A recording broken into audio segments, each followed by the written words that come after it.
And what I have for you in this video is we're going to go over some Bible scriptures in Job. And we're going to kind of talk about it. The first Bible scripture I want to go over with you is in chapter 14, verse 4. Who can bring a clean thing out of an unclean spirit? Not one. So what is he talking about? He's talking about demons. Okay? Unclean things like parasites, germs, bacteria. He's talking about disease in the body.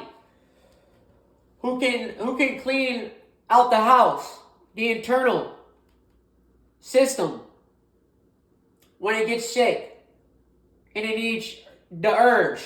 In the beginning of Genesis, the herbs are for the healing of the nation. It needs a format, okay? A format of a procedure of how these plants will be mixed together to create one herb, the healing herb.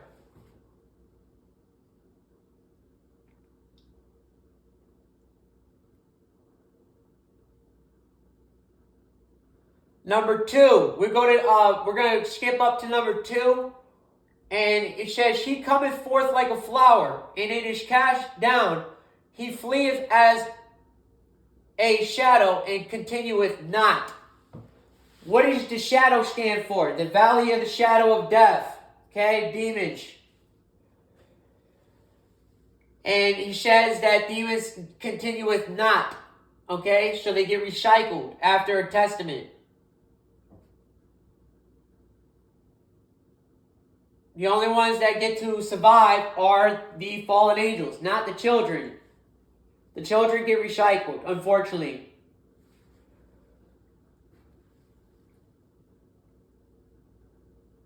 Number 9, "Yet the scent of water, it will bud and bring forth burrows like a plant."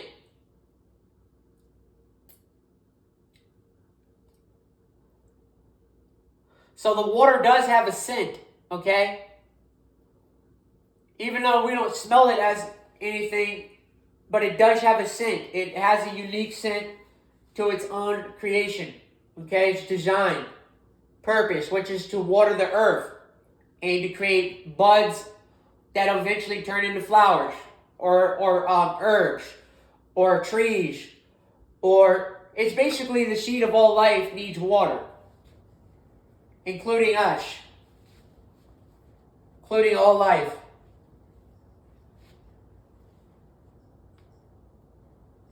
Number 12. "So man lieth down and rises not, till the heavens be no more.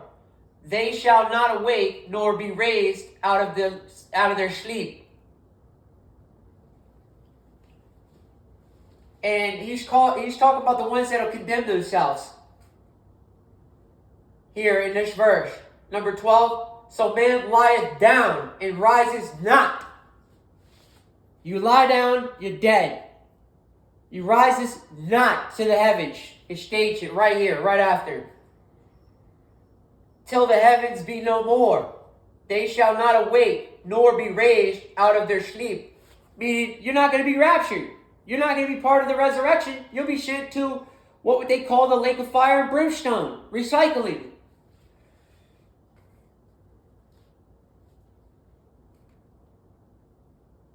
Number 14. I love this one because I was just talking about this on the channel. Where I got this information from was Job. It's right here. "If a man dies, shall he live again? Question mark. All the days of my appointed time will I wait till my change comes." So what he's talking about, if I'm living now, why shouldn't I live again? What makes you think you can't live again if you're living now? You won't be the same copy. You'll be different the next time you're reborn. You may be African American. I may be Hispanic next time I come into the world. I may be in another life form that's outside of the heavens. Outside of the earth. I might be another life form.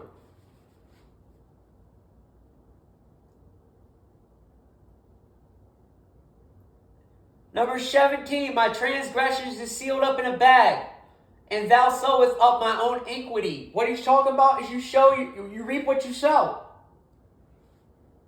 But he's not talking about a child's age. He's not talking about the innocent state. He is talking about the adult. I want you to understand that, because he's talking to an adult. That's how you know he's not talking to a kid. It's Job, aka spiritual job. Whoever gets this job reads from this book.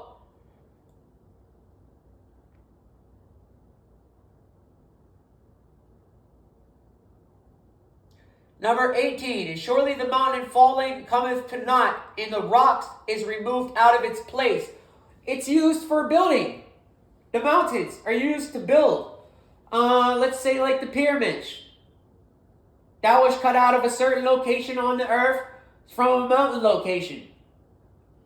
Think about Machu Picchu and all the ancient sites that are on top of mountains, are built into mountains. They carve out sections. They even build catacomb systems in mountains called the hives or the dens. God calls it the den. D-E-N.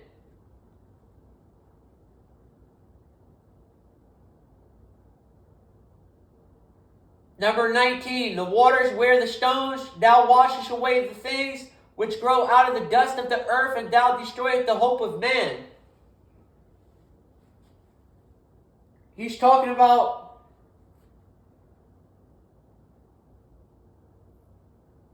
washing away the dirt from the rocks, which are the stones,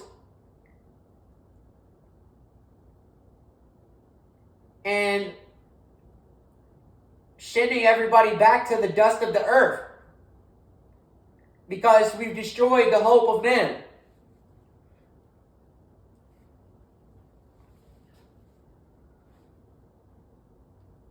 Number 22, but his flesh upon him shall have pain, and his soul within him shall mourn. His soul within his physical body shall mourn. That is your inner voice. That's how I knew about it. Everything I knew came from this book. Chapter 15, verse 4. Ye shall thou cast off fear, and restraineth prayer before God? Shall you not fear God and restrain from praying to God? I struggle with that one a little bit. So I need to work on that as well. I haven't read in a while, but I feel like doing a sermon today, because it's needed. It's well needed. I need to feed myself the word. And then I have a pretty good understanding of some of these verses, and because I've been able to do the channel the way I was doing it, I got it from the Bible. So I'll read it to you. Number 15, chapter 15, verse 15. Behold, he putteth no trust in his saints, yea, the heavens are not clean in his sight. You heard that? I want you to hear that one more time. Behold, he putteth no trust in his saints. Ye, the heavens are not clean in his sight. Doesn't he state in one part of the Bible that there's dark principalities and powers in the heavens? They just can't get to his dimension. Aren't we located in the heavens? We are one of the locations called dark principalities and powers. Just to give you a heads up. So if you claim you're a saint, he says not one can be trusted, because you'll let him down. You'll say you'll never sin again, and you'll sin again. Trust me. Verbally, you'll sin. By verbal communication, internal communication, in the house of the temple of God.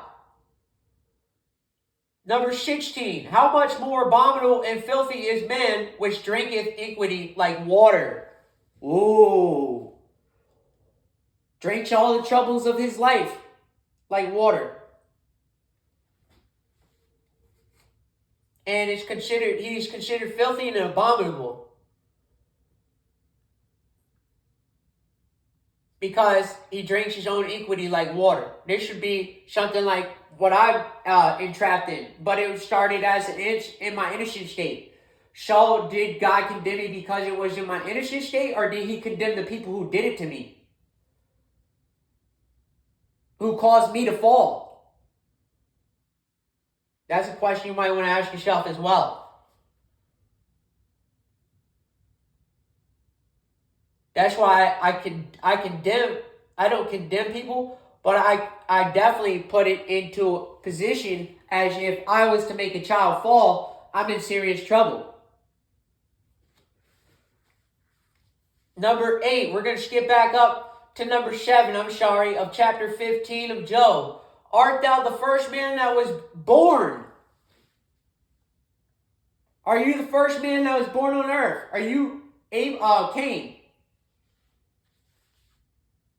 And if Cain wasn't born first, I think it was because she had slept with the serpent and created the firstborn of the Cain family. That's why they're separated from the Abel family, because Abel's dead. Which means the evil son killed the good son. And it still happens today. The evil kill the good. Does it not still happen this way? Or was thou made before the hills? Were you made before the hills were made on the earth? It's his question to you. Are you older than the hills? The mountains? No. You're not. The mountains are older than you. Number 8. How hast thou heard the secret of God? Question mark. The mysteries of God. Have you heard him? Have you asked for anything from God that was secret? That was not many people know. That's called the mysteries of God. And it's right here in Job. If you find that, you can link it to that verse, and then God will see that you're linking things together. And then maybe he might communicate with you. And unlock a DNA key. And you'll get it internally. Or was thou made before... I reread that one. And doeth thou restrain wisdom to thyself? That is the problem I have. Yes, it is. Where I can refuse to take in wisdom sometimes. But I don't refuse it if it comes to me from within the realm. I refuse to read it sometimes and do the work myself. That's what I refuse to do. The hard part is that I'm an individual and I have to individually put myself to work. And that is sometimes difficult to do for thyself.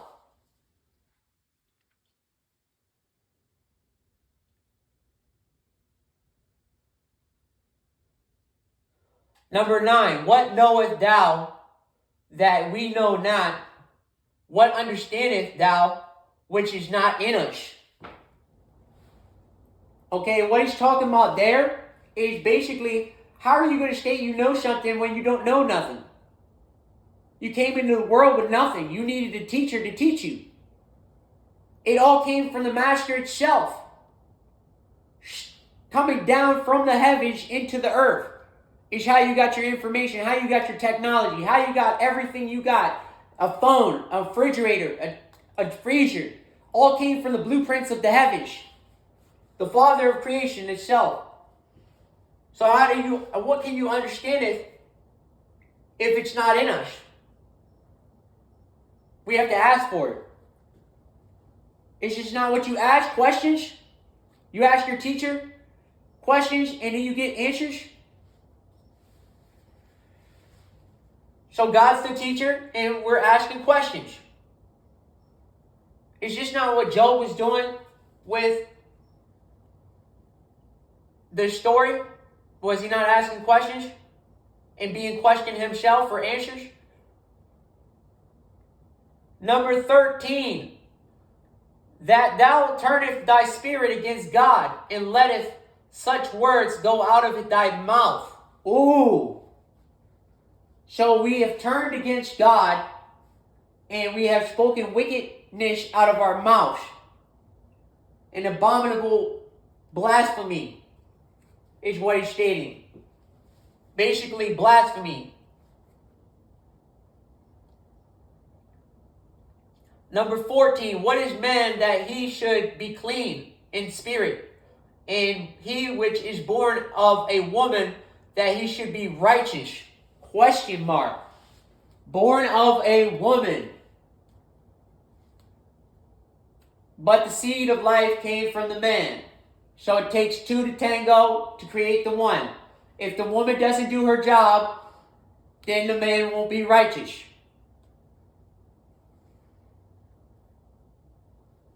It is very important that the woman does her job to ensure that she instills in him righteousness, to do the right thing for his kids, for the family, is what it's stating. 15, behold, he putteth no trust in his saints, ye the heavens are not clean in the spirit in his sight. I just added that little piece in there because anytime you see clean, it means clean in the spirit. Are you clean in your spirit? Are you dirty? Starting from the time you were born. It doesn't count in your innocent state, but he still does count it against your record. He just doesn't count it against you as a punishment. He's not going to punish a kid that sinned and then ends up with cancer and dies. I don't see him doing that. That'd be one wicked God, I tell you. Condemning children with cancer. Number 18. Which wise men have told from their fathers and have not hid it?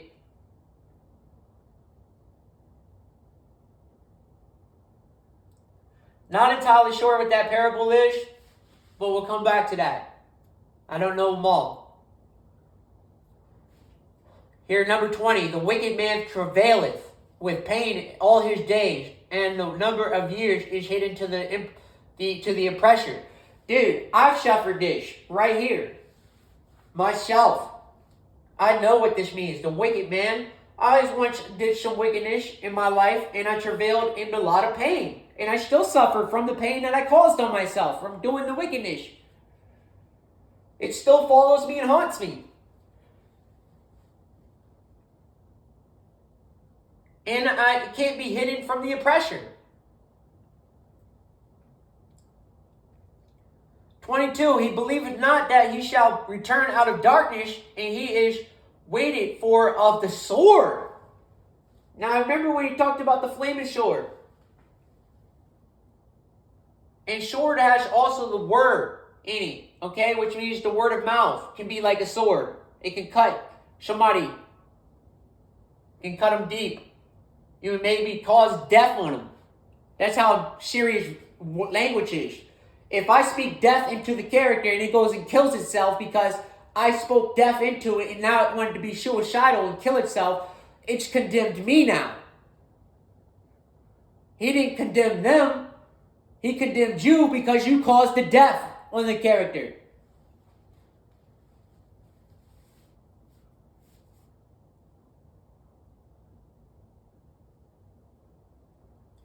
"21. A dreadful sound is in his ears, and prosperity the destroyer shall come upon him. The destroyer of life, the fallen angels, shall come upon him, the destroyers. That is the destroyers, the fallen. 24. Trouble and anguish shall make him afraid. They shall prevail against him as a king ready to go to battle. Ooh. Sounds like something that's occurring now. Sounds like what's occurring now. A king ready to go to battle. A king ready to go to battle. Isn't it we already have a king, Russia, in battle already?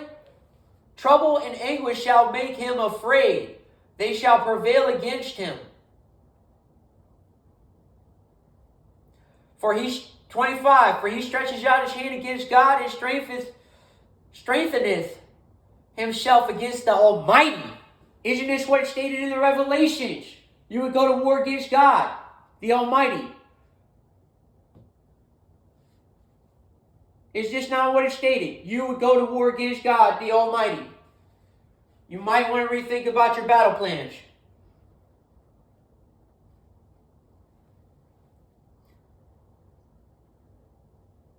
"28, and he dwelleth in desolate cities, and is in the house which no man inhabiteth, which are ready to become heaps."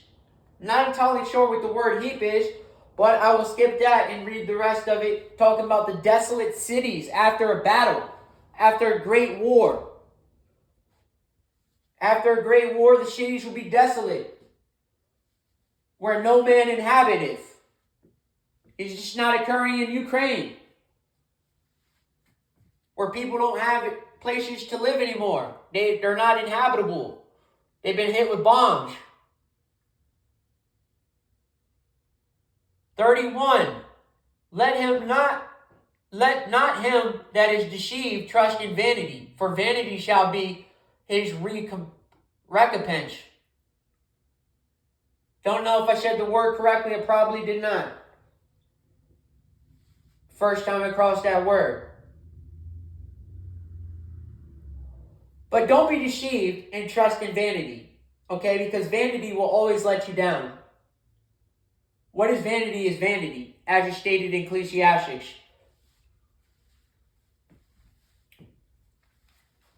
"35, they conceive mischief, and bring forth vanity, and their bellies prepareth deceit." It's just not occurring within the hierarchy. You conceive mischief, your bellies are prepareth deceit, lies, deceiving the nations, and you bring forth vanity on us, all of us. You get us all killed for your wickedness in the hierarchy. Chapter 16, verse 3. "Shall vain words have an end? Or what if emboldeneth thee that thou answerest?" Question mark. What are vain words to a character's end? They're speaking death into a character. You're not speaking life into the earth. You're not bringing the earth back to life. You're speaking death into it. It was like when Abel was killed and the father was still with us, and he said, "I can hear my beloved son Abel. He's in the earth crying out to me. What have you done? You have done an abominable mistake, murder, over jealousy." Jealousy was the first thing committed by the born, and he became the devil of man. The devil of man. He became a demon. That's why he was cast out into a desolate location, a deserted location. Eventually, he would rise up and try to go to war against God, as stated in Revelations, seeking revenge. Number 9, "He teareth me in his wrath, who hateth me. He garnisheth upon me with his teeth. My enemy sharpeneth his eye upon me." So I'm always being watched by my enemies. Always. "And they hateth me. They grind their teeth at me. And they expect wrath to be poured out on me." Number 4 of chapter 16. "I also speak as ye do." Now, anytime you say ye, that stands for Yahweh. Ye. "I also can speak as Yahweh do. If your soul were in my soul's stead, I could heap up words against you and shake my head at you." Look at this troublemaker here. And he just shakes his head at him. Disappointed. He's disappointed. Because you're doing it from the soul. Your soul is committing all of this. Atrocities. I'm getting to the great part now. We're going to get to some really good scripture here shown. Number 11, God has delivered me to the ungodly and has turned me over into the hands of the wicked. Woo! Very serious parable there. Very serious. Maybe one of the most serious ones out of chapter 16. That I would say that's probably the number one verse in chapter 16. Is that God has delivered me over to the ungodly and turned me over into the hands of the wicked. And that will be a rough time for you because you're plummeting into darkness.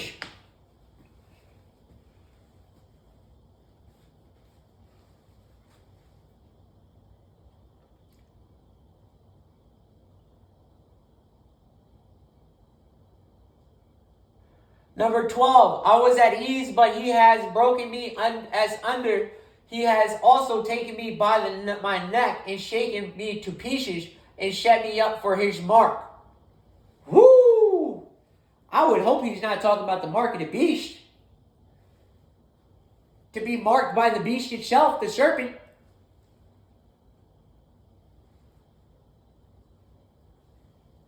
Not entirely sure what that parable means, but it says the mark, for his mark. He's talking about shaking you up, tearing you into pieces, grabbing you up by the neck.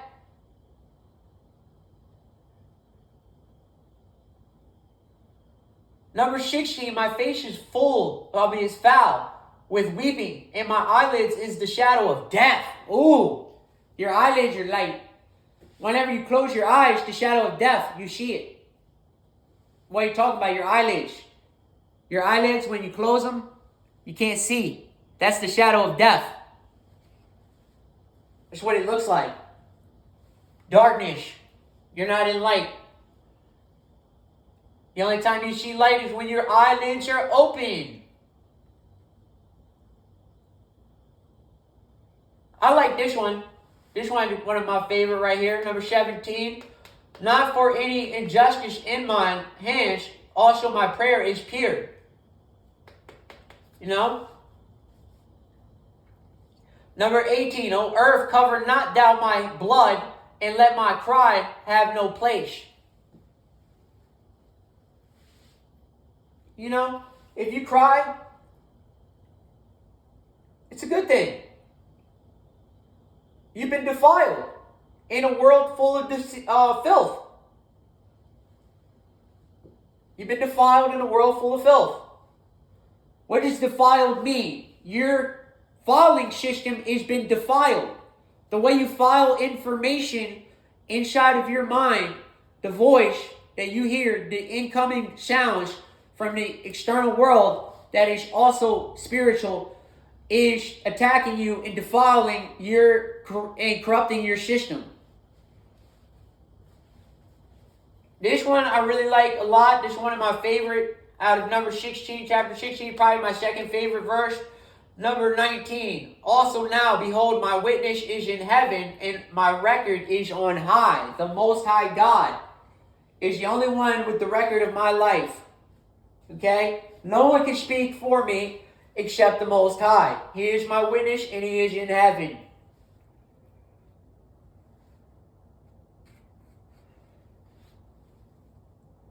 Number 20, my friends scorn me, but my eyes poureth out tears unto God. My friends, they turn their backs on me. They're backstabbing me. God will never turn his back on you. States it right there. I turn and poureth out my tears unto God because I'm wondering what I always do to deserve a backstabbing friend. 21. Oh, that one might plead for a man with God as a man pleadeth for his neighbor. So you'll plead for your neighbor, but you won't plead for God.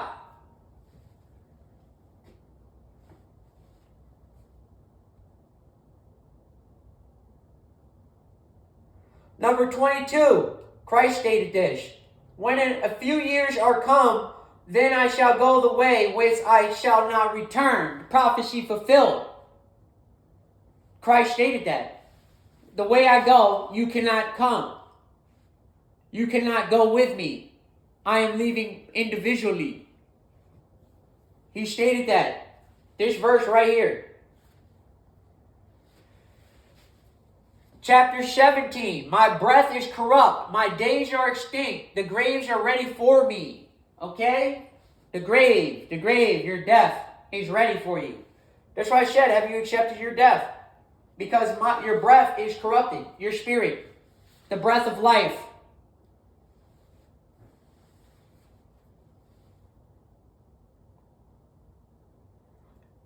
Verse 2 of chapter 17. Are there not mockers with me, and do not my eyes continue in their provocation? Don't I always have mockers around me? People that mock me? As soon as I turn my back, they're mocking me. Look at this one. I think she's smarter than this. I didn't say that. You said that.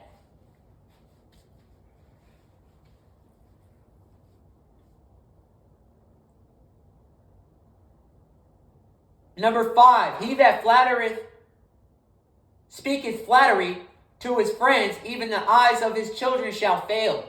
Ooh! One that has a flattery tongue shall fail its own children.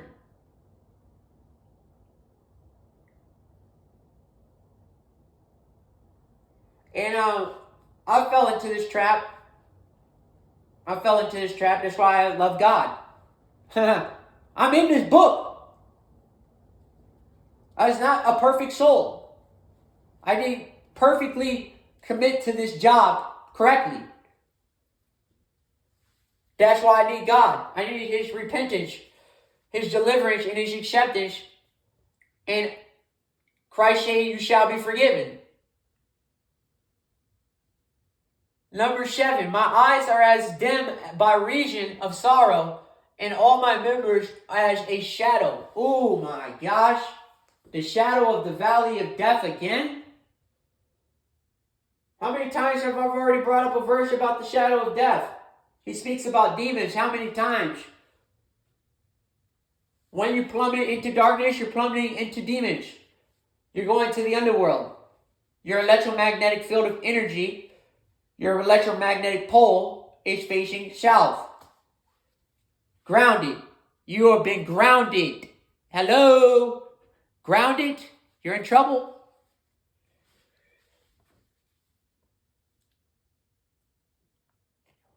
Eight, upright men shall be astonished at this, and the innocent shall stir up him against the hypocrite. Number 9, the righteous shall also hold on his way, and he that has clean hands shall be stronger and stronger. One with the clean hands, which is clean spirit, which is cleaning its spirit over and over and over and over, shall get stronger and stronger and stronger. For it is learning. It's becoming wise. It's got a lot of wisdom. This could be a male, a female.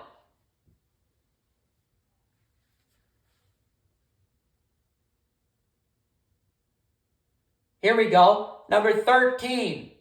If I wait, the grave is mine. House. I have made my bed in the darkness. Oh my gosh. The valley and the shadow of death was just recent, and now he's talking about I have made my bed in darkness. I have slept with demons.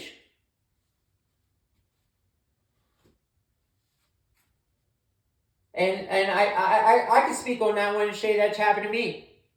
And that's why I need God. I need His deliverance. And I need to accept that I'm not perfect in an unperfect world. And so do you. You need God. Number 14, I have said to corruption, thou art my father, to warn, thou art my mother and my sister. You told corruption that is basically your father in heaven, or let me make sure I got that right. Hold on. Thou art thou my father, mother, and sister. Basically, corruption with your family. So corruption is your family.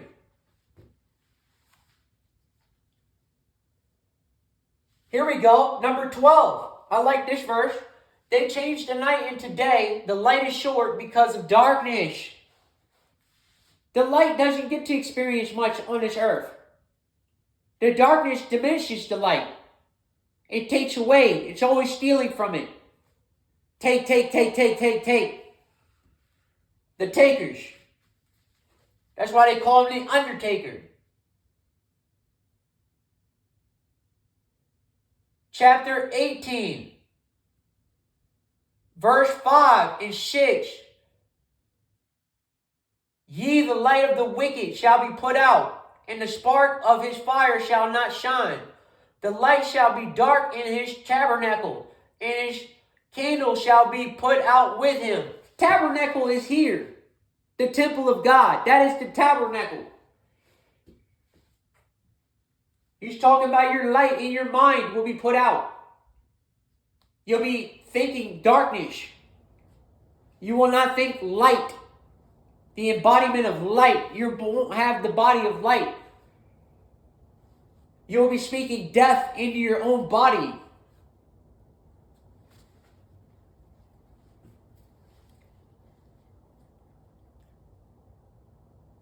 That's why he stated in the I don't need to go over that right now. Hold on. Here, number 10. Great one right here. This one's really good. The snare is laid for him in the ground, and a trap for him in the way. Ooh! The ground. That's Sheol. That's Sheol. The snare is laid for him to go to the ground. Grounding. Electromagnetic field placing negative. And a trap for him in the way of the truth. Okay? The way of the truth. I am the light, the way, the truth. To eternal life.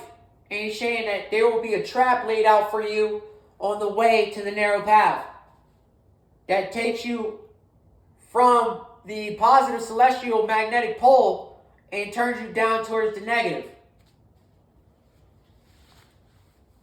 Number 11. Terror shall make him afraid on every side and shall drive him to his feet. He'll run away.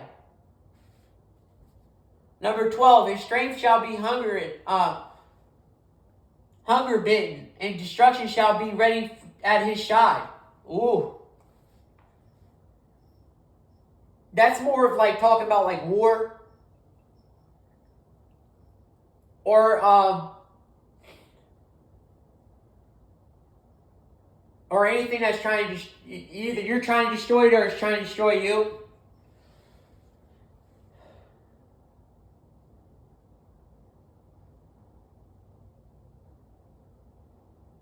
Okay, number 13. It shall devour the strength of his skin. Even the firstborn of death shall devour his strength. He's talking about your firstborn child. If he was to take it from you, you would be weak. You'd be weak. He would take your strength from you. Because children make you stronger. All he has to do is take your child and now you're weak again.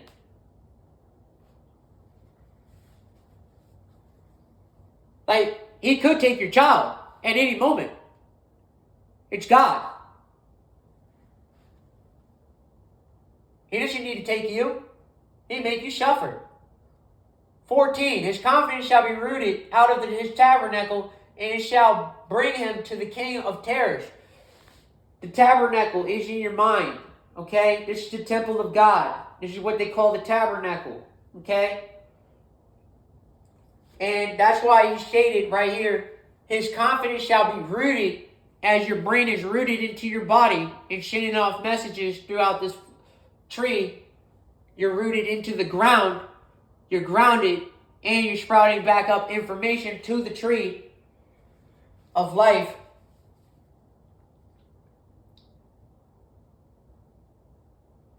Number 15, it shall dwell in his tabernacle, because it is not of his. Brimstone shall be scattered upon his habitation. Ooh, my God. Dude, you'll have the lake of fire and brimstone in your mind. You'll be decomposing. Be prepared to go to recycling. You would have caused the brimstone to enter your mind. Your dwelling place is your tabernacle. That's your voice, where it's located at. The tabernacle. 16, his roots shall be dried up beneath, and above shall his branches be cut off. He's talking about you be cut off from knowledge from God within your mind. You see how I connected to God? Because I know some of these parables.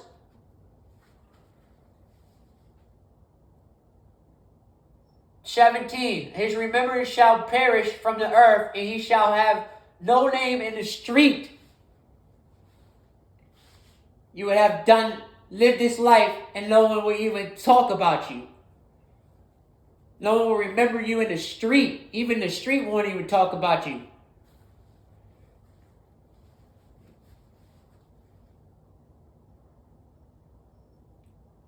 "18, he shall be driven from the light into darkness and chased out of the world." Talking about going from light to darkness, just as the angels did and still are doing to this day, plummeting themselves further and further into the bottomless pit of excuses of why they should not join the light and return home.